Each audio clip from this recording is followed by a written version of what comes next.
నుంచి ఇలా బయట కొంచెం ఇలా పట్టుకోవటం. దాన్ని హృదయ స్థానం దగ్గర ఇలా ఉంచుకొని కంఫర్ట్గా, చేతులు బరువు లేకుండా ఫ్రీగా లూజుగా ఓం దుం క్లీం దుర్గాయ నమః. ఇందాక వాట్సాప్లో కూడా ఇది పెట్టాను. అంటే వాయిస్ మెసేజ్లో కొంచెం ఒత్తులు అటు ఇటు పడతాయి. అడిగారు, దానికి మళ్ళీ ఇప్పుడు నేను రిప్లై ఇచ్చాను. దూకు ఒత్తు లేదు, దుమ్ అంతే.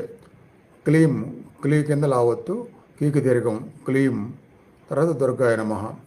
ఆ మననంతో విశ్రాంతిగా ప్రశాంతంగా దుర్గామాతని మనసులో తెచ్చుకొని ఆ దుర్గామాత ఒడిలో సేద తీరుస్తున్నట్టుగా, మనకు అండగా ధైర్యంగా మనకు అభయం ఇస్తున్నట్టుగా, మనల్ని అనుగ్రహిస్తున్నట్టుగా, మనతో ఎప్పుడు ఉండి మనకు శక్తినిచ్చి మనల్ని శక్తివంతంగా నడిపిస్తున్నట్టుగా, మనకి